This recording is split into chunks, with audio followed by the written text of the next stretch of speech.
स्वप्नसुरांचे या संस्थेने समाजात काम करणाऱ्या एका स्वयंसेवकाची कामाची दखल घेतली, याबद्दल मी माझ्या संस्थेच्या वतीने आभार मानतो.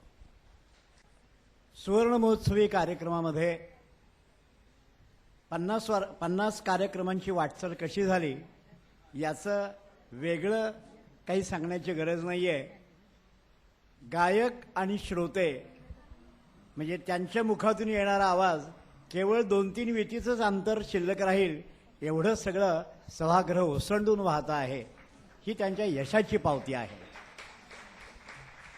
हे आपापले उद्योग व्यवसाय करणारे विविध वयोगटातील विविध क्षेत्रात काम करणाऱ्या या मंडळींनी संगीताची जी साधना केलेली आहे ती अत्यंत कौतुकास्पद आहे.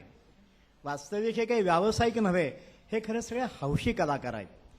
परंतु हा छंद जोपासता त्यांचा परिसर एवढा विशाल झाला की अनेक ठिकाणी त्यांचे कार्यक्रम झालेले आहेत. आज दखल घ्यायची म्हणजे त्यांच्याबरोबर काम करणारे हे सगळे जे वादक आहेत त्यांची करावी तेवढी प्रशंसा थोडीच आहे. एकेका वाद्यांशी आणि त्याच्यावर त्यांचं असलेलं प्रभुत्व हे अत्यंत वाखाणण्याजोगं आहे. आणि या प्रसंगी फक्त एवढंच आपण म्हणूयात की 50 होण्यासाठी जेवढा काळ लोटला त्याच्यापेक्षा अल्प काळामध्ये शतक महोत्सवी कार्यक्रम याच्याही पेक्षा मोठ्या गडकरी रंगायतनमध्ये होईल. म्हणजे सहयोग मंदिर खरं सांगायचं म्हणजे हे अजोड अशा प्रकारचं आहे. परंतु केवळ अधिक लोकांना सामावून घेता यावं म्हणूनच केवळ तिकडे जायचं आहे.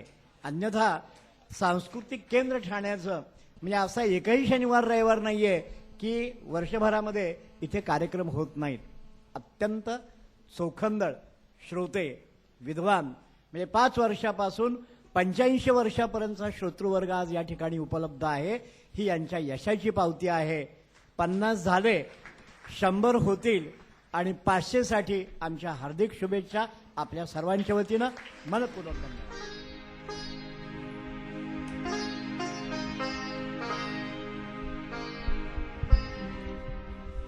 विसरशील खास मला दृष्टियाड होता, विसरशील खास मला दृष्टियाड होता, वचनेही गोड गोड देशी जरी आता, विसरशील खास मला.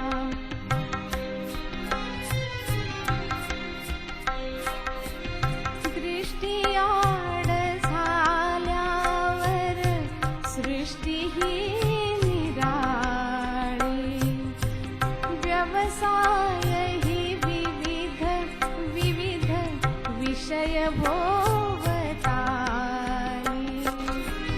गुंततात यात कुठे, गुंततात यात कुठे, वचन आठवीता, वचन आठवीता,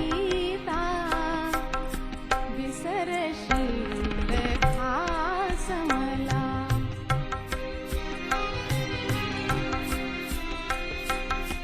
स्वैर तू विहंग अंबरात विहरणारा,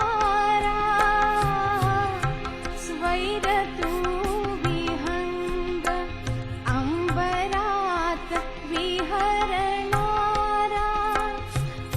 पशर